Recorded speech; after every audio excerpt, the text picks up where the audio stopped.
Shwetal and I are just going to have a little sort of discussion between us about this idea of the future of the museum. So Shwetal, I just wanted to ask you first of all about what sort of themes have you picked up over the last couple of days that relate to the idea of the future of the museum?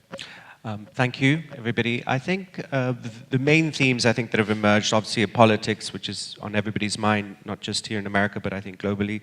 Technology, again, which is sort of all pervasive in all of our lives, increasingly. And diversity and activism, which I think is something that clearly needs to be addressed in these times. So I think these are the main themes that have emerged. And of course, people are thinking about, what the future holds. And how, because obviously the Kochi-Muziris Biennale, the first Biennale in India, and now one of the biggest art events in India, how does sort of Asia fit into this? There's a lot of sort of talk about sort of Asia and, hundreds of museums opening up in China and, the big sort of the growing art scene in India. How do you feel sort of Asia plays a role in the future of museums? Well, clearly, I mean, I think, as you've pointed out, there's been a museum building boom in China. I think if you look across the region in South Korea, Southeast Asia, and coming to South Asia, culture is increasingly given importance by policymakers. If you look at Singapore, for instance, 10 years ago, they really invested in bringing sports, things like the Grand Prix to Singapore, and more recently, you see large-scale cultural projects really, determining both domestic policy and how these kinds of countries position themselves globally. So I think culture is increasingly seen as a tool to not only build a civic pride within your cities and your regions, but also to position yourself internationally and to draw tourism and to exchange and to have a dialogue with the world. And I think this is really important. I know we're in America right now, but culture is booming not just here, but across the border in Mexico, in Latin America, and as you've mentioned in Asia, but also in places like Africa, the Middle East. We've just seen the Abu Dhabi Louvre open this week and so on. So I think it's increasingly important for policymakers at all levels to look at culture and to see how that can play a role. And tell us a bit about the Kochi-Muziris Biennale, because I don't know how many people in this audience have heard of the Biennale. But I was very sort of fortunate to be taken to India by you to work with Bose Krishnamachari and Riaz Kamu, who are the two founding artists of the Biennale. But tell us a little bit about the impact that the Biennale had on Kerala and India. And you gave me a really good quote earlier, which I can't remember, and you're going to have to recall, from Chris Durkin about the Biennale. Yeah, just to address, I mean, I think culture has obviously played a very important role in the modern nation state of India. If you look at post-independence India, when Nehru and his cabinet were really sort of nation building, culture was an incredibly important part of that. I think over the last 20 to 30 years, culture has receded in the kind of hierarchy of priorities of the national governments. I think there have been far more pressing problems. The state government in Kerala, which is the southernmost state in India, approached two artists, Bose Krishnamachari and Riaz Kamu, to ideate with them about what they could, offer the state in terms of a cultural project. And there were lots of things that were discussed initially, including, maybe starting an art fair, creating a museum. And the proposal that we gave asked the government to fund creation of a new Biennale. And of course the question came back, what's a Biennale? How is it going to help the state? Why should we fund it? And so on. And that's really when I got involved back in 2010. And we made quite a comprehensive proposal to the government of Kerala. And 2012 we had our first edition. I think what's unique about this project is that it's an artist-initiated project. So I think that shapes a lot of the kind of decisions that are made. We went into a very historical part of Kerala, in Fort Cochin. Vasco da Gama arrived in 1532, followed by the Dutch and the British. It was the center of the spice trade for centuries, pepper and so on. But over the last several decades, it really, the kind of a crumbling grandeur, these old warehouses and things. And we went in and we asked artists that were invited for the first edition and subsequent editions to largely make site-specific work. And we're going to see a little video later, a very short video that just gives you a sense of the geography and the kind of place. And it, we did a lot of groundwork, and I think, we'll come to this later, but really sort of working with schools, working with children, working with local communities. We didn't want to just come in and sort of plop, a cultural project over people's head. We wanted to kind of really, But it's been a huge success. So have you forgotten what the Chris Durkon quote is as well? Yes, yeah. I mean, Durkon, who was the former director of the Tate Modern, one of our supporters, I would say, really from the beginning, really understood the potential of the project. When he came back in 2014, he said, well, Kochi is the blueprint for the Museum of the Future. So I think that's really interesting, and whilst discussing museums and obviously where they're all going, that maybe sort of the idea that something sort of temporary, like a Biennale, can sort of play a major role. Absolutely. I mean, I think this is also in context to his real kind of great challenge, and him and his entire team and the entire Tate organization in building, a huge extension to the Tate Modern, which cost hundreds of millions of dollars, was late and over budget and so on, lots of problems with it. And I think there's a sense, globally, of course, we're expanding. We all need much more money. It's, the discussion around fundraising is sort of, everybody has the same discussion. Everyone's trying to raise money to build larger extensions, to have more ambitious programs. The kind of metrics that we use when we talk about to justify these things, the number of visitors we have and so on. I think that we're missing a qualitative element when we look at these metrics. And I think what Durkon was saying was that, the Museum of the Future can be temporary, can be pop-up, can be, use temporary spaces, can work with communities in different ways. We don't need large cultural infrastructure. That's one way of doing things, but in parts of the world where perhaps resources are limited or for whatever reason, there are other approaches, and he felt that Kochi embodied some of those other approaches. And so, a lot of people ask you, is this an Indian Biennale? I mean, is the content purely Indian? No, it's not. I mean, I think one of the founding principles was that for years, and I think you'll find this in this region where, you have a fantastic show on at the moment in LA where Latin American art is being shown at several museums across the city, and it's really a fantastic initiative. Indian art, post-90s, I think it has been shown all over the world, including at this museum here. Rarely has Indian art and international art been shown on the same platform in India. Mm-hmm. So when we started the project, that was really important to us. And so it's about roughly half and half. And we've had the fortune of working with some amazing artists, including American artists and artists from all over the world, And so that dialogue was really central to... It is central, and I think that it's increasingly important that, in a kind of polarized world, that we can have this dialogue through culture. That we allow artists, cultural producers, people who are involved in culture to facilitate this dialogue. For I think it's really important at a time like this to allow art to do that. So should we play the film, Shwetal, so people can get a sense of the Biennale? I think that's the best way to demonstrate. Yeah. It's a very short film, something I...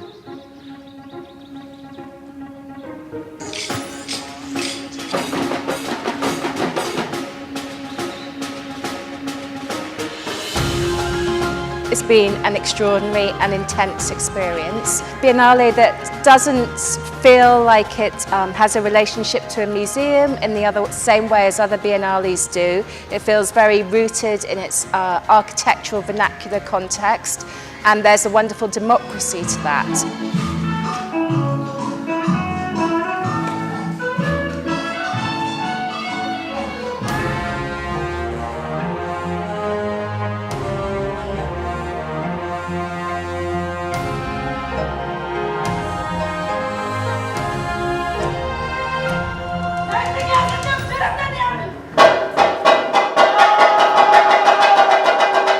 കാഴ്ചയുടെ ഒരു ലോകത്തിലേക്ക് സ്വീകരിക്കുവാനും അവരെ വ്യത്യസ്തമായ ഒരു അനുഭവങ്ങളിലേക്ക് തുറന്നുവിടാനുമുള്ള ഒരു സ്വാതന്ത്ര്യം ഈ biennale തരുന്നു എന്നുള്ളതാണ്.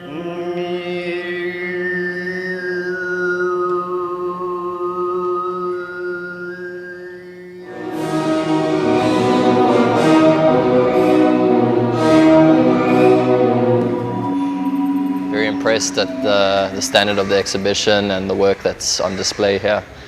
It's very inspiring to see other artists doing what they do.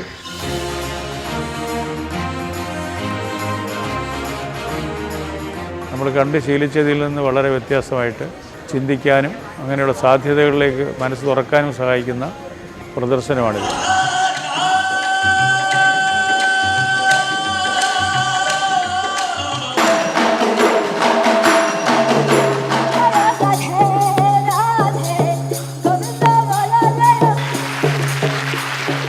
And I must say that I have been very, very impressed with the quality of art, the range of innovation and experimentation, and the art management skills that the Biennale brings together.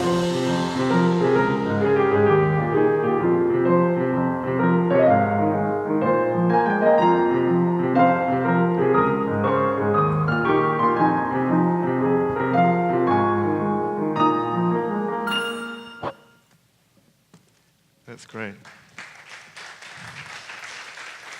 Sorry, we've also been asked to stand. That's why we're standing.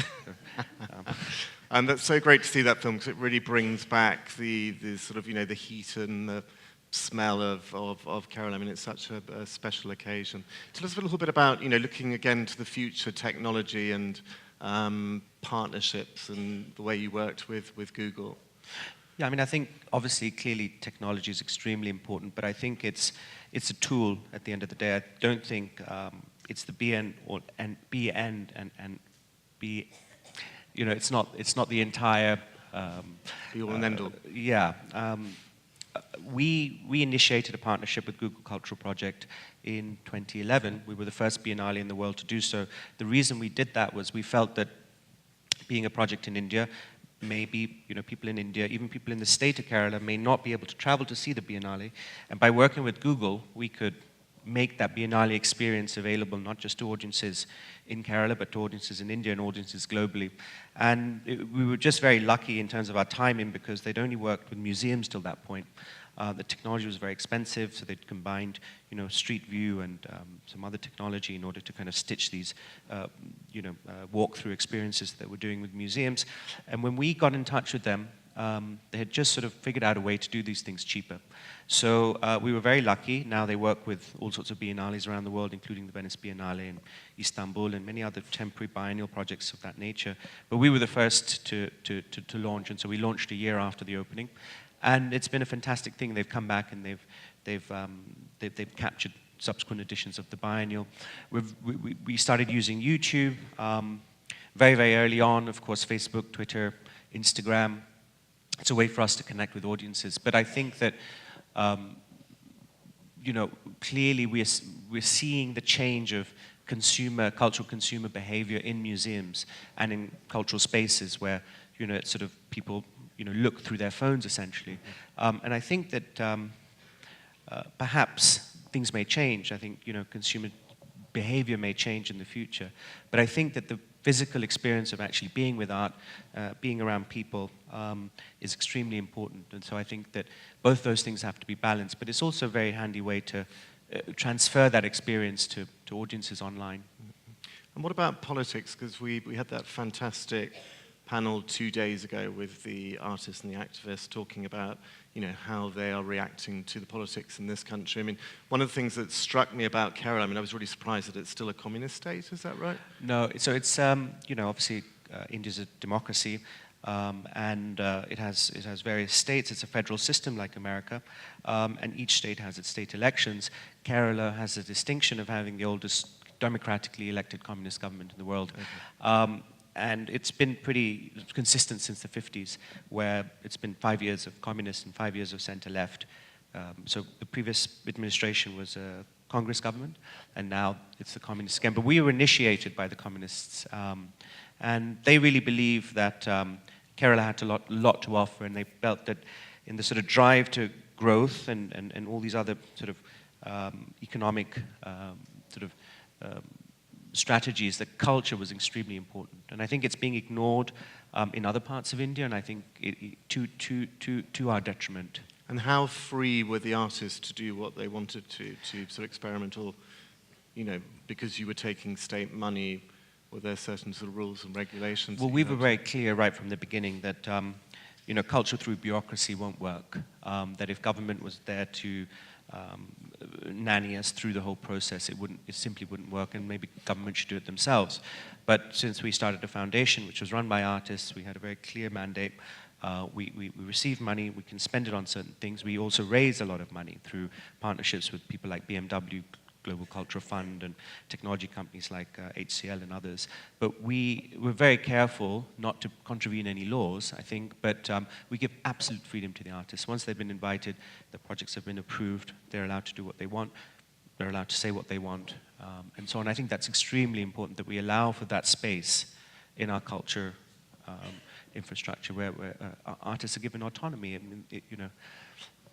So do you see the museums of the future becoming more politicized? I mean, this is what we've been hearing here in LA this week, this whole sort of debate around whether or not they should sort of step into the fray and take a sort of standpoint.